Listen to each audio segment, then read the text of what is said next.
special feature ay looking only unto Jesus. Kailangan ko po ng volunteer. Meron po ba?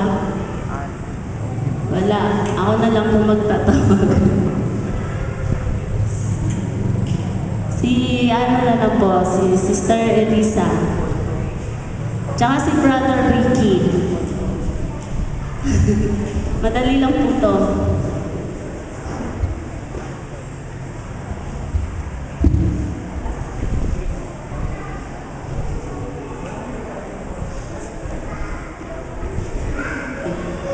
Meron po akong stick. So, i-try na po i-balance ito, patayuin sa palad na nakatingin lang sa palad. Hindi pwedeng tumingin sa taas, sa palad lang. Kayo po na rin.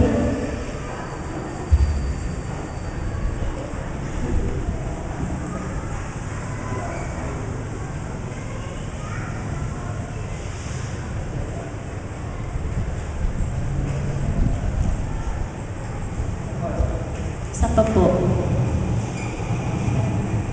Hindi po kasi.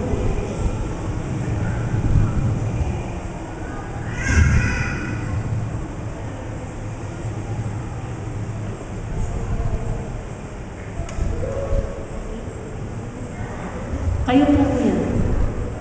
Diba? Palad po, hindi po daliri.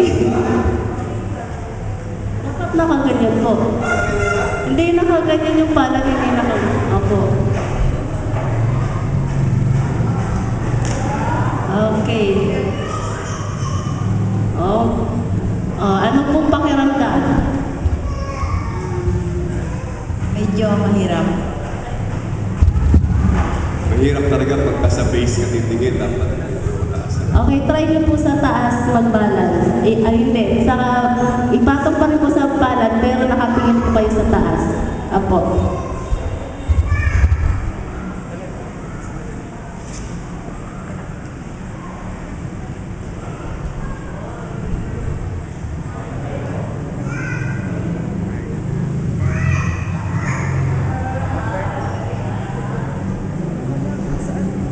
Okay, mas matagal po kapag nakatingin sa taas. So, sa palagay niyo po, ano po kayong spiritual application sa ating ginagawa? Ibig sabihin po para sa akin, huwag po tayong tumingin dito sa ating kapaligiran, sa ating pong kapwa. At lagi lang po tayong tumingin doon sa itaas sa Kanya. Sabi nga nung awit keep looking up. Sa Diyos tayo laging tumanaw. At ang lahat ng bagay ay magiging magaan para sa atin.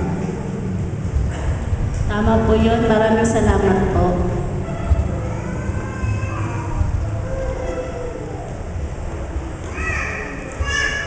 So mga kapatid, nakita po natin sa ating ginawang illustration kung saan kapag nakatingin tayo sa ating palad, kumbaga parang nakatingin tayo sa ating sarili lang.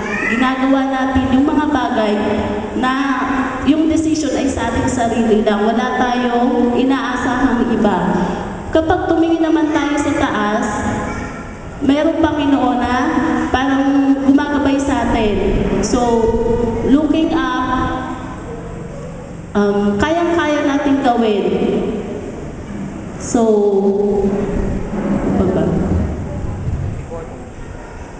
tayo po ay magtatagumpay kapag ang Panginoon po ang ating kasama. So, kanina, yun nga, nahihirapan sila kapag sa palad lang. So, at mas matagal magbalanse kapag nakatingin sa taas. Nais ng Panginoon na tayo ay tumingin sa Kanya ng diretso upang tayo ay magtatagumpay. Hindi lang po yung tagumpay na pansarili lang, kundi pati rin po yung adhikain ng Panginoon ay kasama na rin po doon. Sabi nga po sa John 15:5, apart from me, you can do nothing. So, yun po, hindi po natin kaya magbalanse na sa ating sarili. Huwag po natin kalimutan ang Panginoon na siyang una po sa lahat ng ating mga desisyon. Lahat po ng ating gagawin ay dapat ayon po sa kanyang kalooban.